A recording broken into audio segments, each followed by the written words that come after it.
couples are about to put their relationships to the ultimate test.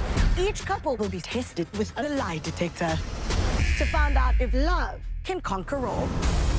Did you cheat before the show? Oh my God. Do you still have feelings for your ex? I'm so hit. You're not gonna test me. Have you had sex with her best friend? What? Her Let's find out on Love Never Lies. Welcome back to Single, Married, Separated, Divorced, and Single Again. And today I'm going to make a reaction or to do a reaction on Love Never Lies South Africa. And you know, like anything South Africa doesn't disappoint when it comes to drama. Okay, so without wasting any time, please don't forget to subscribe, like, and comment, and push that notification button. So let's get started.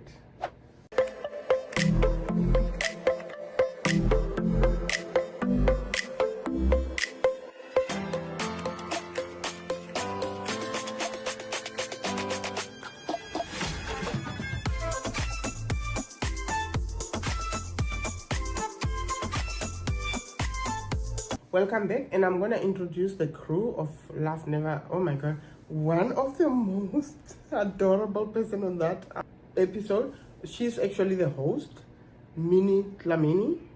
Oh my Lord! Every single time when she walk out of like whatever introduction she has to make, the way she's dressed, and I just love her because at the reunion she actually asked the right kind of like question. I was actually disappointed in the host of the Ultimatum South Africa because they didn't really ask any sort of questions, you know, and so on. But this host asked all the necessary questions, and she was dressed to kill every single time. Oh my God, she's my favorite. And I think my other favorite is Clayton and Wilfred, the two gay couple.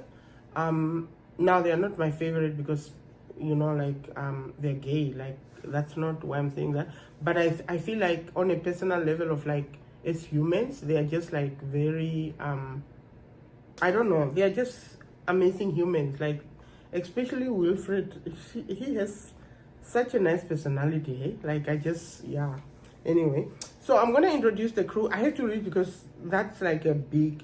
So we have Sia and Preddy, and we have Munaka and Gonse, we have Kuta and Lane, and we have Naledi and Nikiwe. Naledi and Nikiwe is like a lesbian couple, and Clayton and Wilfred is like a gay couple. Yeah, so let's get started with I think I'm gonna start with Sia and Preddy. So for me, on like my own personal opinion, I feel like Preddy is definitely, like I'm not even guessing, she's very verbally abusive. Sia is the kind of guy who thinks he won a diamond by having I think I'm actually comparing this couple to although Preddy is not that worse like Kanya on the Ultimatum with Kateko or something. Yeah, but Sia and Kateko are actually almost the same personality, like the way they respond on things, like they are so soft-hearted. And that's why I'm always saying that we could never generalize and say that it's only men who do these things. Women are actually can be verbally abusive as well. So for me, like even when you look at, okay, so Sia, I feel like this is it. Sia loves Preddy very much, but I think he kind of, you know, when you have a child that you are raising and you raise them so strictly just at home and so on, as soon as they get an opportunity to go out, they want to explore. I think Sia wanted to explore. It was just a very innocent exploration. But this is the thing. What Preddy did, just because of seeing what Sia did, because this is what happened. So with Love Never Lies, the couples are being divided, and then you go and stay with somebody else. Like it's almost like the Ultimatum that I reacted on last week. But then they are being tested on who lies. Like there's certain questions that they being asked, and you know, you might lie or you might tell the truth, blah blah blah. But what happened is that so Preddy, after seeing what Sia did, she's, oh my God, I feel like, to be quite honest, like I don't even know how to say it, but I think it was an embarrassment. What she did to herself was actually embarrassing to herself, but also to her man. Like the way she was shaking her booty around everybody because Sia did whatever. And I think that's not even all. For me, what takes the cake is the fact that she was so verbally abusing. And this is the man that apparently you want to get married to. And you are telling everybody he's a know-nothing, he's stupid, he's dumb. How would you tell everybody that your husband or your so-called husband-to-be is dumb, stupid, nobody, like, you know, like, and you want to get married to this man? That, for me, I feel like I've dealt with people who actually do that, you know, calling their husbands a dog and so on. And obviously, in these cases, the husband deserves to be called a dog. Like, you know, when you have a husband who beats you non-stop, who cheat every single time and so on. But this is a problem. When they make up with that husband and you have been saying like, oh no, I understand your husband is really a dog doing that. And then they end up being against you because you say that, but they are the ones saying that to their husband. Because when you say that about your husband, honestly speaking, if you say your husband is dumb, then you are dumber than your husband. Why are you with somebody who's so dumb? You know what I mean? So I feel like she's really, like, I will show a clip, but I think, oh my God, for me, I was so embarrassed. Like, and then, you know, oh my God, they end up with each other. They're still with each other. I hope, because even on the reunion, I didn't see that Sia was comfortable. Like, if he looked like the kind of person, even though they show like, oh no, he met the mom and so on, he looked like somebody who's still being verbally abused, honestly speaking. But I hope for the sake of Sia, they are good. And I don't think Pretty is a bad person. I just feel like she's too much of herself. We start with Pretty and Sia. They give an update on how their past year has gone. They're living life as if things are just happy days. The group still is skeptical of, you know, things happening behind closed doors. I felt like Sia was being fed a lot. You thought Khunse was very cute. He your type? Yes, he is. I've told him this. Sia, what's your type? She's my type. You mentioned how this person is not your type. And watching it back, I'm just like... It sat very, very badly with me. Yeah. If you know your partner doesn't make a certain amount of money, he doesn't look a certain way, you being with him is your choice. It was difficult to watch him get emasculated. Yeah. Do you You feel get what I'm like saying? the group made things worse? Definitely 100%. It is stronger, better. I'm still working towards my end goal, and I'll definitely make her Mrs. Nene. From the beginning, it was in it to win it, and we're still in it to win it. 100%. I can't complain about anything. I get the impression that everything we saw on the show still rings true in present day with this relationship. She says that she didn't appreciate the other people basically feeding Sia with this negative narrative about her, when it's like, Pretty, we didn't have to hear anything. We saw it with our own eyes. You were saying things unprovoked about your man. She's still saying things unprovoked, talking about how attractive Khunse is, and yeah, maybe Sia is not her ideal guy, but like, he's good enough, you know, he's man enough for me. The way she talks still makes me feel like she doesn't respect this man. Truly, she doesn't. And I just feel very uncomfortable when somebody says that, oh no, I'm just being straightforward. We are all straightforward. You can be straightforward and talk so bad about your husband. Oh, now I'm straightforward, so I'm going to say my husband is dumb, my husband is, like, seriously? And all I'm doing is straightforward? No. Okay, so the other couple for me that took the cake is Nohla and Nancy. I think they remind me of another couple in, and I don't understand, I think when women has a low self-esteem of themselves, they are, okay, so Nohla, obviously I told you that sometimes they end up with other people, and then he had sex with Mia, who was obviously introduced to him.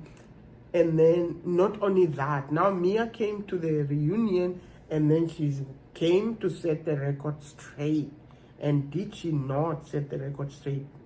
Yo, she did, eh? She actually said that they actually had like what they call like a blow job. And he never mentioned it. It kind of started under the covers, and I was just like, you know, touching skin, progressed to... It didn't just happen once. You know that, I know that. Obviously, we're doing a bit of stuff in the car. Stop myself, because this is not right. Do you understand? We might have been... We were in the car because it was cool. It was too comfortable. Another key incident, it was a blowjob. This is where I heard like the most lies. You realized you were doing something wrong, so you stopped. When we had started having sex or whatever, you had managed to go all the way in and then you had to pull out because you were busting. What were you rubbing into my ass then? That was not lotion. That was not. And I think I hate the calmness of Nancy. Like, oh no, so like the host is very like the way she asks questions. So after hearing this, why do you still prefer to stay with Bukhara? And then she's like, because I love him. That's the only reason. I mean, we've walked out of marriages where we love people. I'm personally, in my previous marriage, I did love my husband, you know. I did love my husband. I didn't walk out because I didn't love him. And I don't think he also didn't love me. We did love each other. But eventually, love is not enough. Love is not enough when other things are at stake. For me, my religious belief was at stake in that sense. And I'm not going to kind of like elaborate on that. Maybe on another time I could do that. But love is not enough. Honestly speaking, love is not enough. So when you say you love, and just the fact that he had an opportunity to clear these things up before the reunion, but no way, he didn't. And Nancy was surprised, but still, I don't know. I think, like, to be quite honest, I think one of the reason why women stay like that is because they want, I don't know, they want this thing of like, oh no, we've been together for 5 years. Me, that's BS. Like, you won't get away with that. Whether we have been together for 25 years or 10 years or whatever, that's BS to me. I'm sorry, guys. But for me, that's like nonsense, okay? That's nonsensical. I can count that. If you continue disrespect, because the thing is with women, we have things that we can kind of like, okay, I stand this, and so on. And I can say that in general, women do protect their husband. Every single woman protects their husband when, you know, they do something wrong and so on.